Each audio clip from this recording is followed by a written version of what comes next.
Bapakku adalah bapak yang luar biasa. Banyak orang kagum padanya. Dia wujudkan segalanya. Orang bilang pantai kami rusak, tapi bapak bisa perbaiki. Orang bilang dulu nggak ada ikan, tapi bapak bisa datangkan banyak ikan. Aku bangga pada bapak. Alvin adalah anak pertama dari Ikhwan Arif.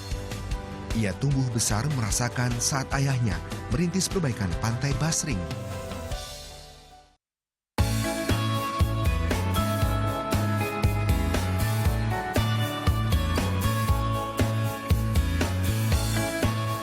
Pantai yang berlokasi di Selat Bali ini menjadi lokasi favorit wisatawan. Tak kurang 5.000 wisatawan bertandang ke tempat ini setiap bulannya. Sekedar bermain air, bahkan berenang bersama ikan hiu. Pemandangan bawah air Basring mempesona mereka. Disinilah salah satu unggulan objek wisata ujung timur Pulau Jawa. Pemandangan indah ini didapat dengan susah payah.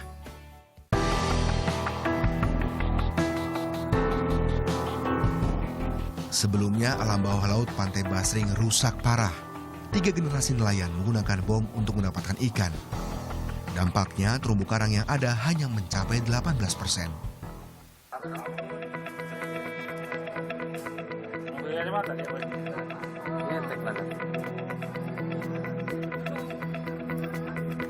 Sadar kondisinya terdesak, Ikhwan ajak nelayan untuk memperbaiki pola tangkapannya.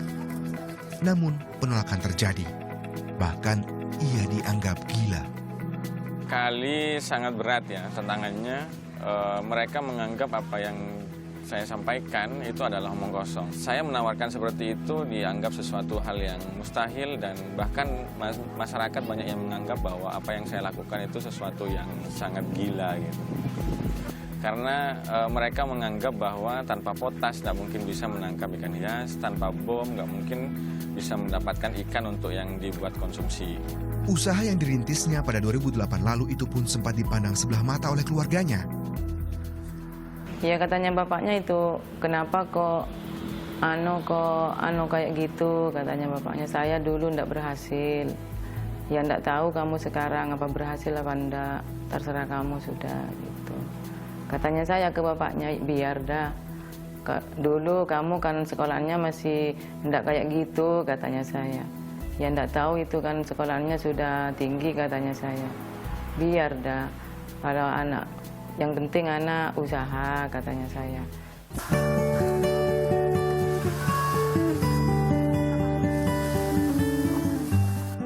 Ikhwan sadar bahwa upayanya akan terjal. Dalam prosesnya, tak sedikit ancaman dan hinaan diterimanya. Hinaan yang mereka lakukan. Jadi ada beberapa kalimat bahwa kamu gila, kamu ngapain melakukan itu.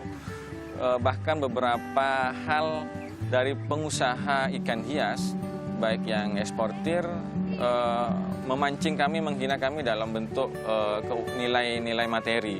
Bahkan ancaman pembunuhan, baik terhadap keluarga anak-anak saya yang sekolah diancam dibunuh karena mungkin pengebom, mungkin pengguna potas, bahkan beberapa pihak yang diuntungkan dari proses illegal fishing itu merasa terancam dengan perubahan yang kita lakukan.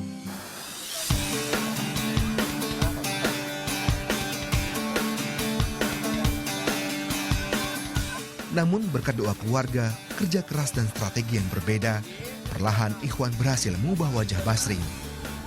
Segala macam upaya dimaksimalkannya. Tahun 2010 menjadi titik balik. Pihak yang mencelanya bahkan bergabung dalam kelompok binaan ayah 3 anak ini. Saya sebagai seorang anak nelayan juga di sini. Kedua, kami mengajak beberapa tokoh masyarakat atau tokoh agama yang ada di desa ini untuk ikut mengkampanyekan tentang bagaimana cara merawat dan melakukan pola tangkap yang ramah lingkungan.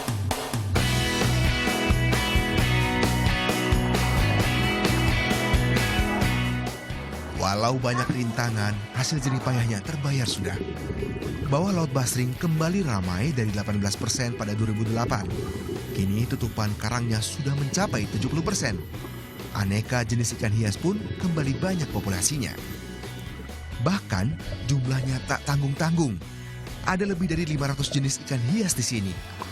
Sejak saat itu, Basring kembali merebut gelarnya sebagai daerah penghasil ikan hias terbesar di Indonesia. Tak hanya itu, dampaknya pun bisa dirasakan bagi lebih dari 30 nelayan anggota dan 1.000 nelayan non-anggota.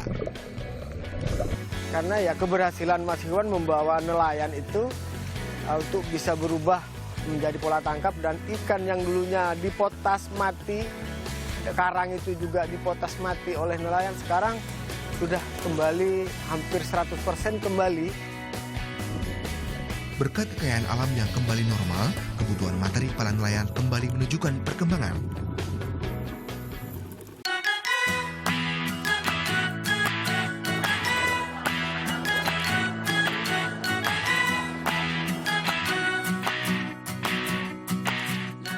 Alam bawah laut yang kian berwarna membuat potensi wisata Pantai Basring kian berkembang pula. Tak ada biaya berlibur yang dipungut. Pengunjung hanya dikenakan biaya saat ingin menyewa alat. 35.000 untuk alat snorkeling dan 400.000 untuk perlengkapan menyelam. Dan salah satu yang jadi incaran, ini dia, berenang bersama hiu. Mereka adalah hiu sirip hitam yang terluka karena jaring nelayan. Ada total 11 anakan hiu di sini. Setelah sembuh, mereka akan dikembalikan ke alam. Kita minta kepada nelayan yang mendapatkan hiu yang sakit untuk kita sembuhkan di keramba-keramba yang ada. Setelah itu kita mencoba melakukan pengobatan secara sederhana, yaitu dengan menggunakan jenis obat super tetra itu sebagai antibiotik pada tubuh hiu, sehingga dalam beberapa minggu hiu tersebut sudah mulai sembuh, dan ketika sembuh hiu tersebut kita lepaskan kembali.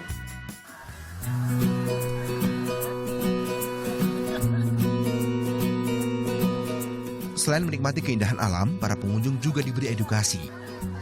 Misalnya, bagaimana cara melakukan transplantasi terumbu karang. Sejauh ini, kegiatan konservasi yang dilakukan meliputi adopsi transplantasi terumbu karang buatan, apartemen ikan, dan tanaman vegetasi. Namun kedepannya, Ikhwan berencana untuk membuat rumah karang. Transplantasi terumbu karang dengan teknik rumah terumbu karang. Jadi kalau sekarang di permukaan ada rumah apung, di mana di bawahnya akan ada rumah terumbu karang. Impian dan kerja keras sosok Ikhwan Arif telah membalikkan garis tangan masyarakat pesisir di daerahnya dan di daerah lain. Ia mengajarkan masyarakat untuk memperlakukan alam dengan baik, sehingga alam juga memberi kebaikan. Novita Sari, Ramang Praseno melaporkan untuk NET.